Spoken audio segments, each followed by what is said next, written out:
Back when you've seen, of course, MPs debating the motion brought by the EF, but supported by the ANC, sort of, I'll explain the sort of in a moment, to officially end diplomatic relations with the State of Israel over its behavior in Gaza. You know, of course, the situation in Gaza. Our senior political reporter, Ziyanda Ngobo, is in our studio now. Ziyanda, good afternoon to you. All right, so just help me get all of this clear in my head.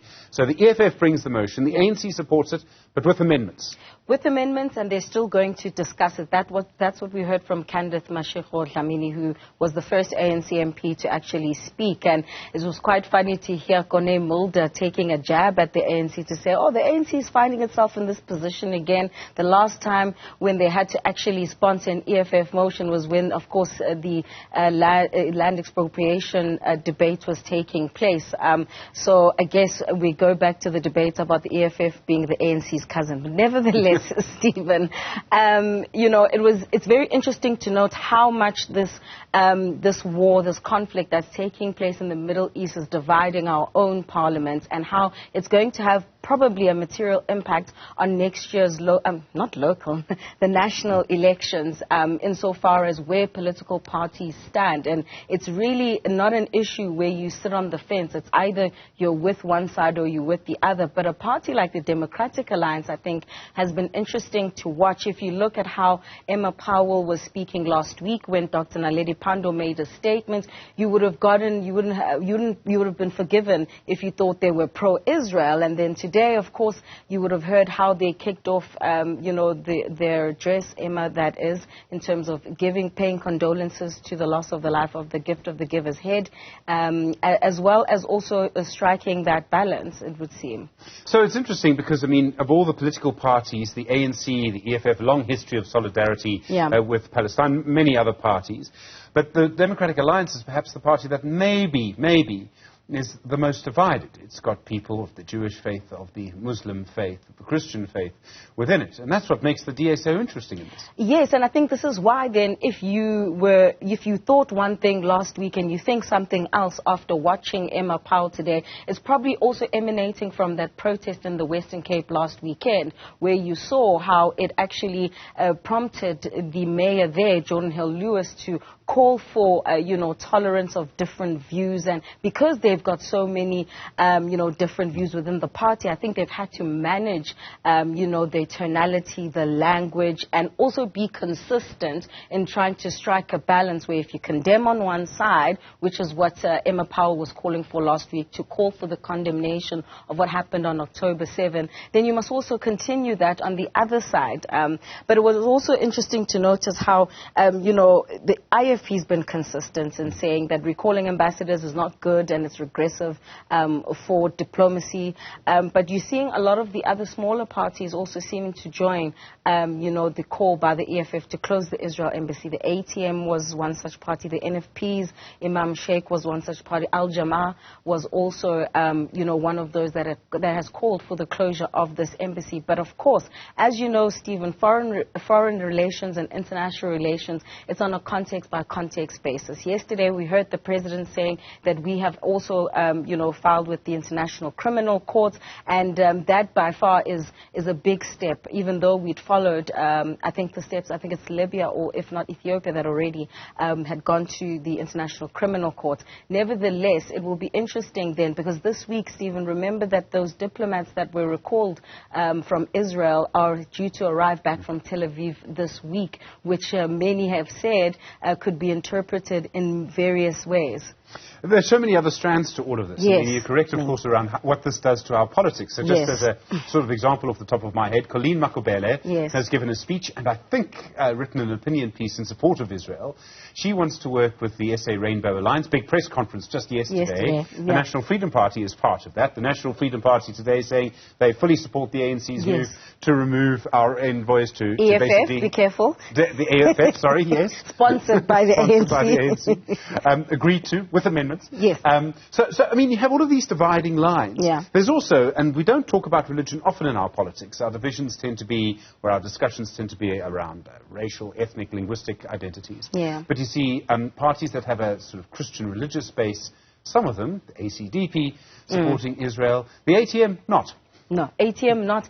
And then there's the real, the reality of having to have coalition governments. But look at how emotive this matter has been, just looking at the protests that we've seen across the country in relation to this war. So it will be very interesting, like I've mentioned earlier, how internally parties manage it, but also how parties manage it with their prospective coalition partners, and whether or not that is something that will, be the last straw on the camel's back. And obviously, we are a microcosm of what's happening internationally. We're not an island. And this is why I think, for instance, when you look at the call by the EFF to isolate and disinvest in Israel, there's a lot of resonance, right, with those who may have been there during the peak of apartheid when, the apartheid regime was isolated, and that being used as a strategy and being on the right side of history. And so I think if you look at, if we use the DA as an example for, again, I think even internally in some political parties, they're still trying to navigate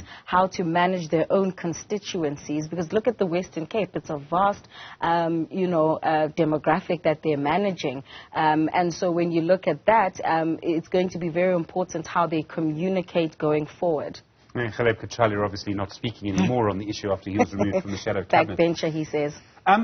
The relationship between the ANC and the EFF on this. Now, you would think on paper it would make sense. They both agree. Therefore, they would agree. Even if, one sort of wants to go slightly further than the other, you would think that it would be easy for them to agree. But the same would also be true, sort of, on land expropriation. And they both claim that they supported land expropriation without compensation. Yeah. And in the end, couldn't actually support each other. They couldn't find each other on that. Some people might be cynical and say they just wanted to keep the issue for the election, but maybe not. So the point I'm trying to get to is, could we still find actually next week that this doesn't end the way we think it will? It's quite possible. Remember, the vote, rather, on this issue is going to take place next Tuesday. And I think that's why there was that disclaimer by Mashego Dlamini to say that it still has to be deliberated upon within the ANC. So between now and next Tuesday, the tone, the messaging could change. Remember, there's also a fundamental difference between what the party could say and what the government at the level of Dr. Naledi Pandor has to do. It's the same thing, nationalize the Reserve Bank. Well, the government hasn't done that. And nationalize the mines. Well, that's not quite the case. So it's also managing those dynamics. If perhaps there is a fierce debate on the issue, will we also be seeing, an instruction being given to ANC, MPs on how they should vote in next week's matter. So again, like you say, the EFF brought the motion. Yes, they might likely support it, but it will all boil down to the numbers and whether or not they'll put pen to paper. There are other parties that are fascinating on this. You mentioned the Inkatha Freedom Party earlier, and they've been fairly consistent in their line. They don't believe that withdrawing diplomats is the right thing to do necessarily.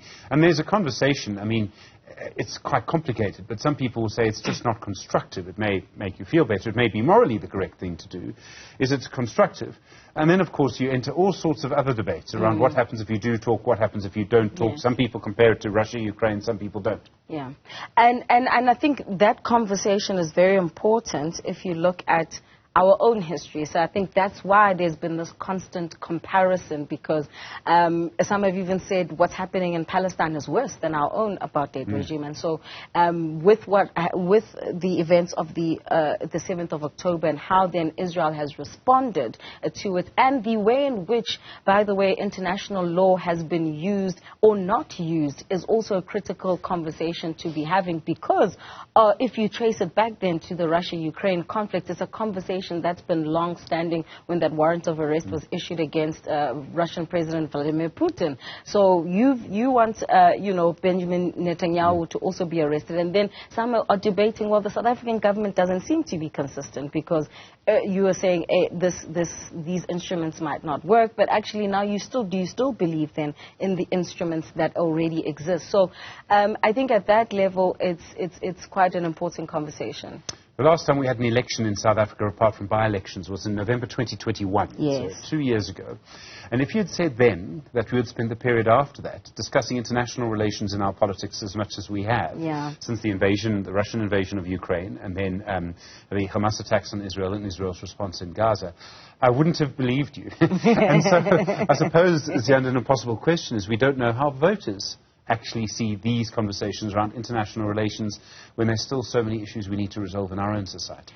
And of course, you'll know that because this is an international issue, you can't have by-elections to sort of gauge the temperature of the electorate. I think what's important with what you're discussing is also testing the mettle of the policies of political parties, which often don't necessarily get interrogated, sometimes even by citizens. So what is the ANC's international relations stance? What's the DA's international relations stance? What is even the other smaller political parties? Because this is exactly now the moment in which you're able to see what a prospective government has to deliver. I mean, the DA has, this system of having shadow cabinet ministers, which is actually now being tested with this particular issue to get a sense, if the DA were to be in government, how they would be responding to an issue such as this one. So I think it's very important in terms of engaging at a policy level what, parties have on the table and who they are likely to support and why.